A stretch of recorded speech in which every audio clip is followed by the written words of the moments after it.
it's important for us to be able to also test out the thickness of our walls and how sound travels. Ciao a tutti, buongiorno. It is Sam from A Perry Life, and in today's video, we are going to talk about no. We're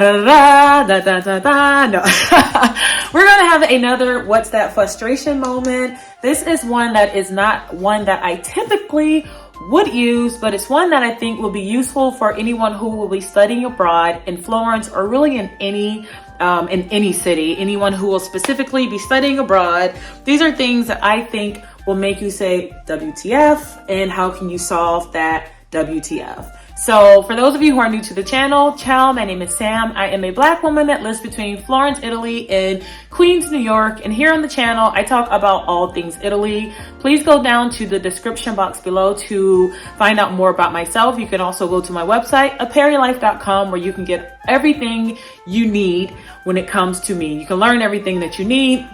I know a lot of people do not care about some of that stuff, so I will not go on and on about it here in the video. Check out my website, go to my Instagram, support me on all of my pages if you find this interesting, and or if you have any more questions or whatnot for me. All the contact information will be down below and or on my website. So anyway, let's talk about the what the F moment, what the F stands for, what's that frustration, and it's a tool that I use to get students who are studying abroad to vocalize some frustrations and to come together as one and realize what they are experiencing. They are not alone. So in today's what that frustration, all right, in today's what the frustration, we are going to talk about, which I hope I smell like this right. Hope I have enough room here. We're going to talk about roommates. I think this is something that will be very useful for a lot of people who are studying abroad. You will be sharing a room with 2 to 3 people, depending on what program you're in, depending on how big the program is, depending on where you're studying. If you're studying a city that gets a lot of study abroad students, there is a good chance you will be living with someone who has different values than you have. When I studied abroad, I studied in Brazil, and I was the only person in the house. I was the only student in the house. So I was really lucky because I had my own room. But once I did return from my study abroad program and I became a flight attendant, I found myself in a situation of being in a room sometime with up to 10 different people. 10. Crazy. So in today's video, we're just going to talk about 5 things that I think that you should have as your house rules when you are studying abroad. Now, house rules, what house rules? You can make house rules. And I think that it's really useful for everyone who will be studying abroad, living with someone different. I think it'll be useful for you all to come together and to sit down as soon as you all start the roommate situation. So like the first few days of living together, and create house rules. Everyone sit down and have conversations about what they do and do not like, what would and would not distract them. This way that you can kind of clear the air and create rules without a person feeling singled out. This is something that is really important. Being a flight attendant, being a purser, being a person who is the leader on board, the lead flight attendant on board. When I talk to all of my flight attendants, when we do our briefing in the beginning of the flight, I lay out all of my likes, my dislikes, the reminders of what flight attendants will need to know in order to have a smooth flight. I lay all that out from the beginning. That way, later on, if I mentioned it, it doesn't seem singled out. So if I say something like, hey guys, please make sure that you check the bathroom, please make sure you don't eat down in crew rest or something like that. If I say it after the fact, I could be singling out a person because I saw it happening. And you don't want to do that. You don't want a person to feel as if they are being outed. So it's better to, ahead of time, just sit down and think of every single thing every single thing in room in the house and how you want it to be treated. So the first thing here on my list is how you will clean up. Whether it be once a week, whether it be cleaning up specific areas, whether it be making a chart that is on the refrigerator with everyone's little whatever, and you write like, yes, I'm such and such, and I cleaned this up on this day. Whatever it may be, this is something that will make or break a person's roommating situation. If you're a person that is really organized and you're with a person who doesn't even realize they're not organized, this will be a frustrating situation. So that goes to, do you leave your shoes at the door? Do you make the bed? I can understand you know how to make the bed, but hey, do we have to everyone leave all of their toothbrushes out in the bathroom? Okay, who's cleaning the mirror in front of the sink? Do we need to have someone come in and clean the apartment once a week? Maybe we can get a cleaner to come in here and everyone chips in, a few dollars, $10 to have somebody come in for a few hours just to clean the apartment and get like the heavy duty stuff out of the way. Cleanup can be something that is such a tensions? Oh my God, how do you say it? It can cause such a tension inside of an apartment with people who are from different walks of life. So having some type of schedule or some type of agreement of how the cleaning up will be operating, will help you all tremendously. The next thing on my list here is cooking. Cooking. Some people are cookers and some people are not. If you are a cooker, then you, like me, you understand how much money you can save by cooking. And you also understand how some people absolutely hate cooking and some people hate the smell of food in the house.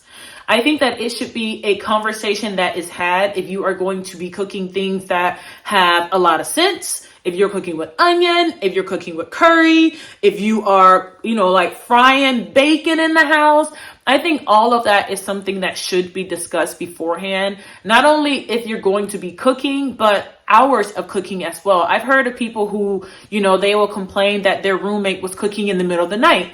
I was in an apartment once where this girl was toasting bread in the middle of the night and she fell asleep and I woke up to the fire alarms going off. Like, nobody wants to deal with that.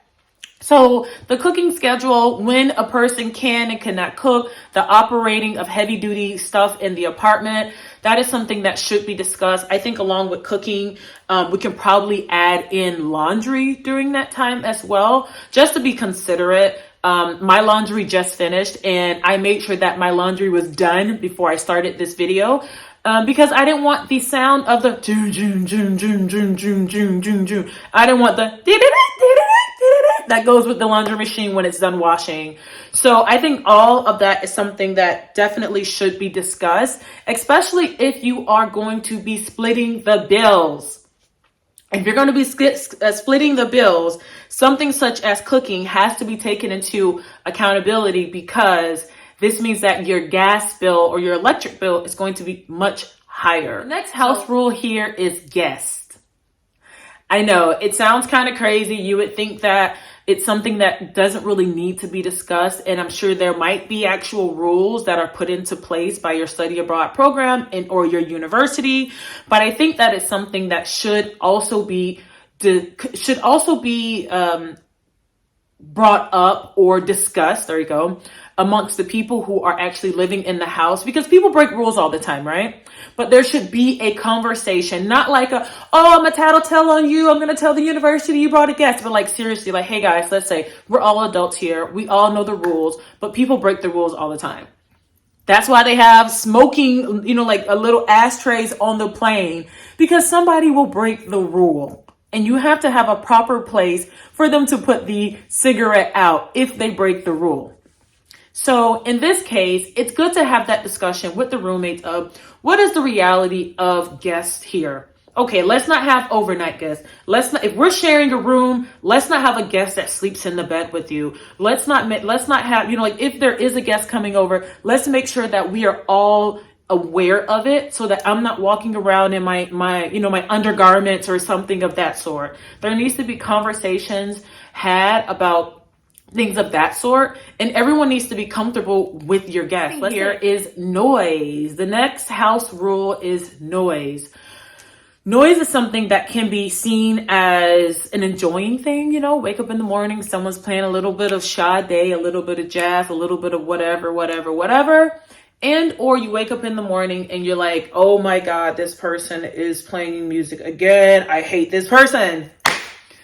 I get it. And I am a person that I love a person who wears their headsets. I'm not a person who wants to hear random music. I'll be honest, here in my house, we do like music, but unless I am in a setting of vacation or relaxing of whatever, I don't want to hear it. And also, if you are not aware of how I feel, if I slept good, if I'm stressed, if I'm having this, having that, I might not want to hear your music. So I think that it is something to discuss, which is about having music, what time of the night when the music have to stop.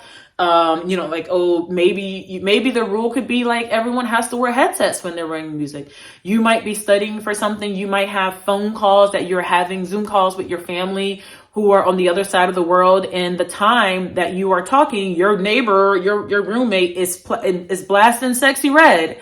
Like, that is not a comfortable environment.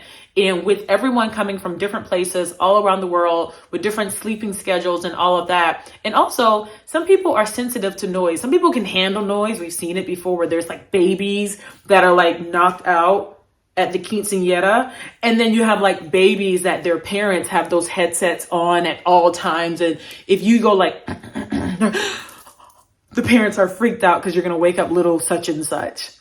So noise is something that you have to take into consideration. And actually, I'm looking at my last one here, which ties in with the noise, which is phone calls. A lot of people don't realize how phone calls are, not everybody wants to hear them. And I think that when you are living with someone, you want to be able to sit on the couch and have very comfortable, pick up my phone and have a very comfortable conversation with A, B, C, D, E, F, G. Like, I think everybody is kind of in that same, everyone's kind of in that same thing of wanting to do that.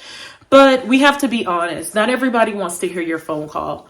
If you want to be able to openly laugh and have those conversations, you need to be in a space that other people are okay with that. So whether that be stepping out into the stairwell, whether that be taking a walk around the block while you're on the phone, whether that be going into a room where someone is not in there and having the phone call, phone calls in open spaces such as the living room and things of that sort.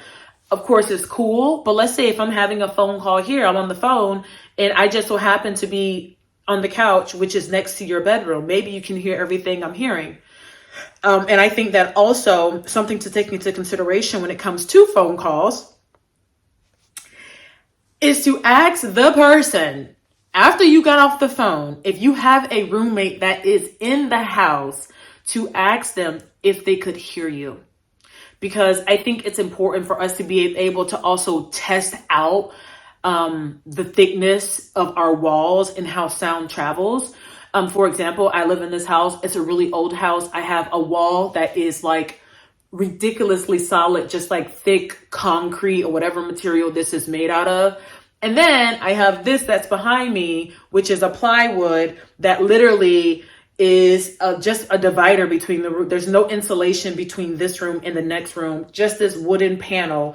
And with this wooden panel, if someone's over there in that room, if they're snoring, I hear it. If they're breathing hard, I hear it. If my partner is printing something on the computer, I hear it. So it's important that we understand how sound is traveling in our space, how it affects our roommates. You're going to be surrounded by so many differences. Maybe you're used to taking your shoes off and your roommates are not. Maybe that's something to consider as well. And that goes to our first point of cleaning up.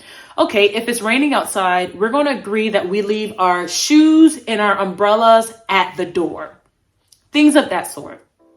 So anyway, guys, this was just a quick WTF moment regarding roommates. I really am loving doing this type of a series, especially considering that the students that I've spoken to who have participated in my WTF moments, they have had really great conversations. It allowed them to bring up so many great things that they were previously worried about. So I really love these what the moments. Thank you all so much for watching, and I will see you all in the next video. Don't forget to like, comment, and subscribe to my YouTube channel. Follow me on Instagram, follow my website, perrylife.com, and contact me with any questions about having me speak to your students and or consultations for traveling to Italy.